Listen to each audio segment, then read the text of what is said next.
po jako akawuwo. Dear Mama, I stand here before you on Friday 8th. Olunaku olwaleero Uganda yeegase ku nsi yonna okujaguza olunaku lw'omwana omuwala n'omulamu oguvuze nti digital generation, our generation. In respect of this year's theme, digital generation, our generation, civil society organizations that we believe will assist in enabling us to attain access to emikolo emikulu egy'olunaku luno giyindidde ku kisaawe Kololo era ng'omujaguzi omukulu abadde minisita avunaanyizibwa ku byenjigiriza n'emizannyo Honorable Janet Kataha Museveni. For girls who can get connected, for learning, but they also present new risks and challenges. Ebikolwa eby'okukabasanya abaana ab'obuwala bikutte akati ng'enjogera leero bweri mu budde buno obw'omuggalo era nga basoba mu 1500 okwetooloola eggwanga bafunye embuto mu muggalo guno anti ku ssomero tebakyagenda ate nga n'okusoma okuliwo kwa intaneti, radio na TV ebisinze okuleeta obuzibu n'okusingira ddala kw'abo abawangalira amasoso g'ebyalo. Soma byaggwawo engeri gye byaggwawo by'okusoma Museveni engeri gye yaggalawo okusoma. Kati abaana ne basalawo kwononeka, abalala ne bafuna embuto. Kati ngebi. Ti abaana abasinga bafunye embuto mu bantu baabwe bennyini, mu bannyinaabwe, mu banko baabwe, ne mu bataata baabwe.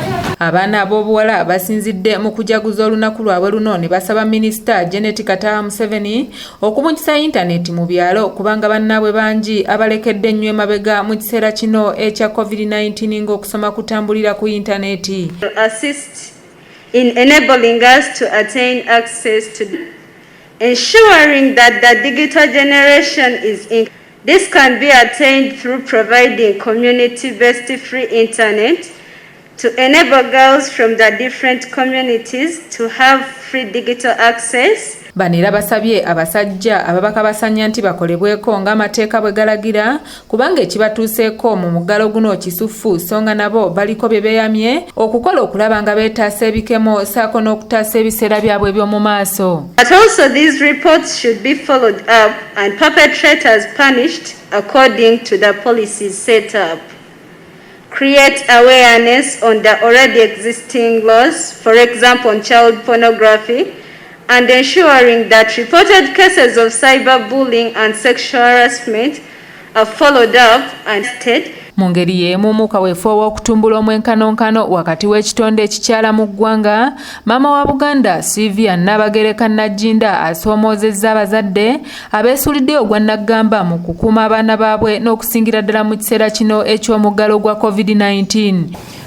Nzijukira mu myaka egiyise eyo ekintu ekimu abantu kye baali beekwasa ennyo nti abaana bawala tebagenda ku ssomero kubanga batwala abalenzi.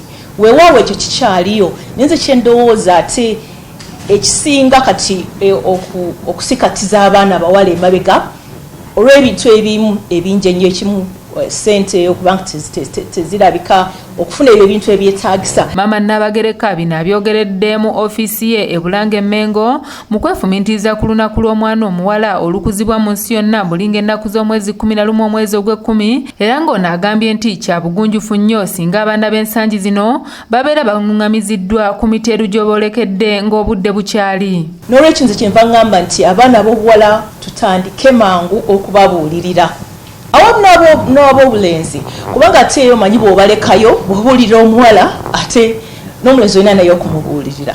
So n'olwekyo tutandike ku myaka ng'abaana bakyali bato kasitatandika okutegeera ekyokukola kubanga ebintu nga bigenze bikyuka era olaba n'abaana n'okutegeera kw'abaana bategeera mangu banguwa mangu okukola ebintu okusinga ate nga bwe kyali. Ate bo bannakyewa abalafubanira eddembe ly'omwana ow'obuwala mu bitongole ebiwera ddala 35 ebikakalabiza emirimu gyabyo mu buvanjuba bw'eggwanga olunaku lw'omwana omuwala basazeewo okulujaguliza mu nkambi y'ababundabunda eya IDP refugee camp mu tawuni kanso ya Muhocha mu disitulikiti y'e Kasese. Bannakyewa bano bennyamidde olw'omuwendo gw'abaana aboononekedde mu muggalo guno nga mu nkambi eno abazadde basula mu nsiisira n'abaana akalenga ebikolwa byabwe ng'abakulu biba bikwajja ate nga n'abaana bawulira ekireeseewo obuzibu nga Natukunda Hope bwagenda maaso n'okunnyonnyola. Konka ekyo kyona ebiteeka byona kikyo kikulu munonga okumanya ngu nibebuuza nyenkyakare yaabo eryeta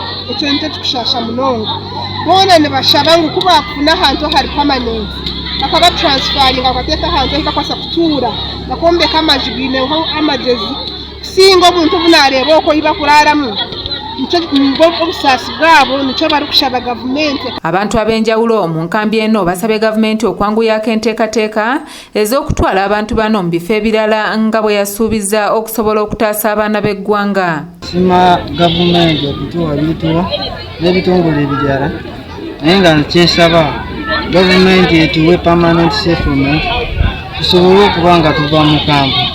Obanga bali mu station gate bayinza okulaba ngu embeera zaabwe oba zebabeeramu balina kwekata bulungi ng'abaana bato, balina kwekata bulungi ng'abaana bagenda kudda ku ssomero, essomero lirina bakakikoze ki nga basitadde.